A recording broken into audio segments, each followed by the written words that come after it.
안녕하세요. 이혼 전문 박찬영 변호사입니다. 오늘은 이혼 절차를 3분 안에 깔끔하게 정리해 드릴게요.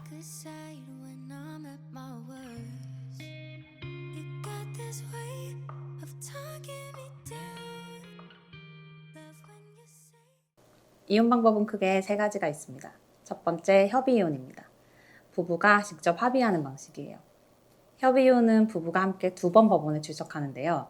처음 법원에 가서 이혼 의사를 확인하고 숙려기간을 거친 뒤 다시 법원에 가서 최종적으로 이혼 의사를 확인합니다.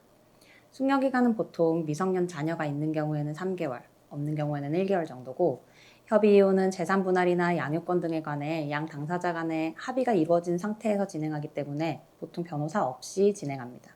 두 번째, 조정이혼입니다. 법원이 중재해서 합의를 유도하는 방식이에요. 궁극적으로 합의가 이루어져야 되기 때문에 쌍방의 의견이 너무 첨예하게 대립하지 않고 합의 가능성이 어느 정도 있는 경우에 가능하겠죠. 조정 신청을 하고 첫 조정기일이 잡히는 데까지 보통 2, 3개월 정도가 걸리는데, 조정 이후는 숙려기간이 없기 때문에 첫 조정기일에서 원만한 합의가 이루어지면 2, 3개월 안에 이혼이 마무리될 수 있다는 장점이 있습니다.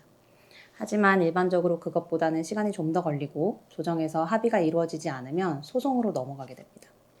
협의이혼과 달리 조정이혼의 가장 큰 장점은 조정조서가 작성된다는 점인데요.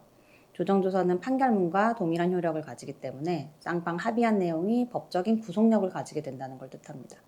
그래서 상대방이 이혼하면서 합의한 돈을 주지 않으면 조정조서를 가지고 강제 집행을 할 수도 있죠.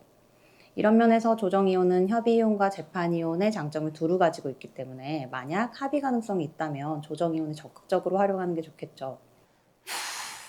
쉽지 않네. 세 번째, 재판이혼입니다. 협의이혼이나 조정이혼이 어려운 경우에 진행하는데 재판이혼은 평균 1년 이상 걸립니다. 재판이혼에서는 조정이혼과 달리 상대방의 재산 내역을 조회하는 게 가능하기 때문에 상대방이 어떤 재산을 얼마나 가지고 있는지 몰라서 재산분할 청구를 하기 전에 상대방의 재산을 조회해봐야 하는 상황이라면 재판이혼을 진행해야만 합니다. 이렇게 세 가지 이혼 절차에 대해서 간략히 설명해 봤는데요.